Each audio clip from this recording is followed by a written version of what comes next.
There's a kind of silence that settles in the bones like dust in an old, forgotten room.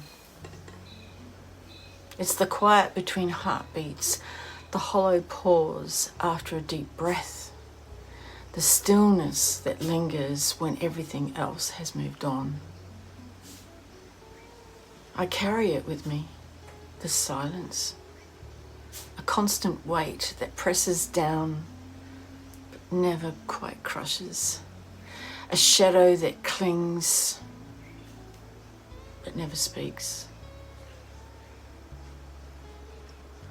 I don't remember when it began, only that it's always been there, somewhere in the background.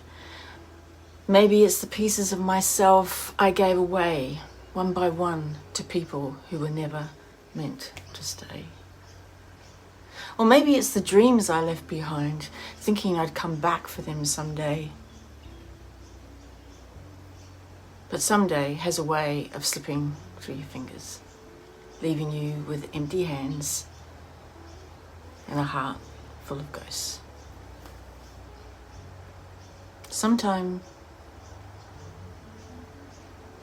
I think I hear voices, faint whispers that drift through the quiet like echoes from another time.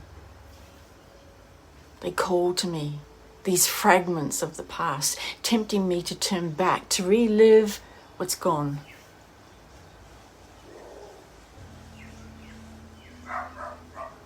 I see faces in the dark, feel the brush of familiar hands and wonder, am I haunted by them or am I haunting myself? It's strange the things we hold on to. Little pieces of happiness, of love, of moments that felt endless until they ended. And now they linger, not as memories, but as reminders of what could have been, of a life that almost was. I find myself lost in the what-ifs, caught in the space between regret and acceptance, between the life I lived and the one I left behind. I keep telling myself to let go, to move forward, to make peace with the silence. But peace feels like a distant shore, and I am adrift, wandering through shadows that stretch out like fingers, grasping, reaching. And I wonder, if I let go of this pain, of this grief that's woven itself into my soul, what would be left of me? Would I still be whole? Or would I unravel thread by thread until there's nothing left but empty spaces? There's a kind of comfort in the sorrow, a familiarity in the ache. It's all I've known for so long. This quiet hurt that settles in my chest. This unspoken sadness that echoes through the silence. I cling to it. Not because it's all I have, but because it's all that feels real. And so I stay in the quiet between heartbeats, in the space where memories fade but never disappear, in the shadows of what once was. I stay because letting go would mean losing the only part of them I have left. Maybe I'm not ready to face that kind of silence.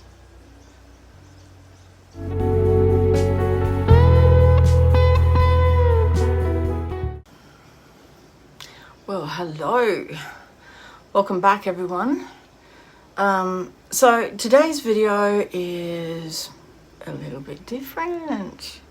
We're not just going to be talking about a new piece. I actually want to explore something that's kind of been on my mind recently. I'm really hot. The art of monologues versus spoken word poetry. If you've just watched my last piece, The Quiet Between Heartbeats, and you're still here, thank you so much. You can no doubt tell that this monologue versus spoken word is a slower, quieter type of expression. And I want to dig into that a bit today and explain what I'm trying to achieve with this direction. Let's have some coffee. Are you having a coffee? It is so hot, like seriously. I need a fan. The fan's not working. Anyway, all right, so we're sitting here over a coffee having a real talk. Because we live in this wild world where conversations have turned into quick texts, emojis, and opinions blasted everywhere.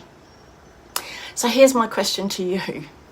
When was the last time you felt genuinely connected in a conversation? Like you said something and it landed, you know, like you felt seen. I think that's where the power of real monologues can come in, because they're slower, deeper. And the idea of them is they're meant to pull you into that exact moment, that heartbeat of connection.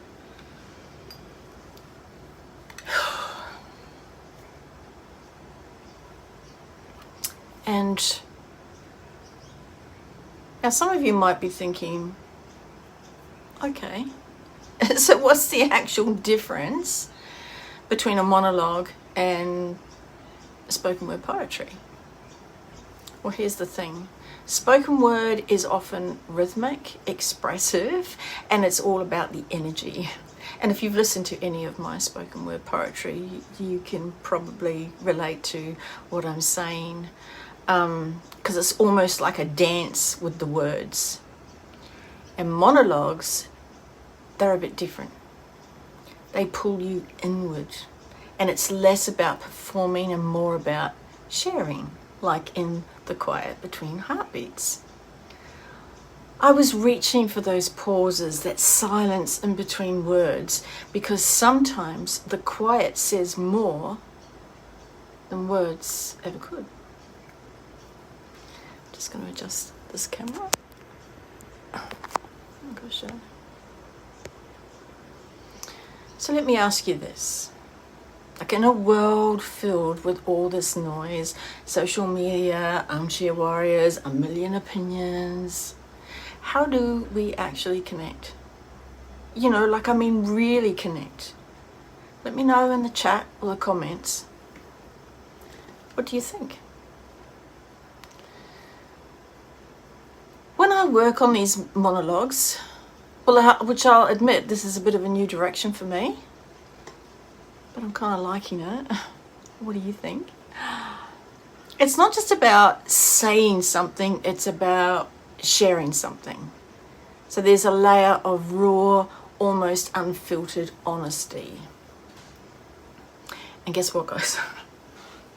I am hoping that this audio is okay, because I'm aware that fans, you know, make noise. So I will be ordering a little, you know, lapel mic to make these videos better, hopefully.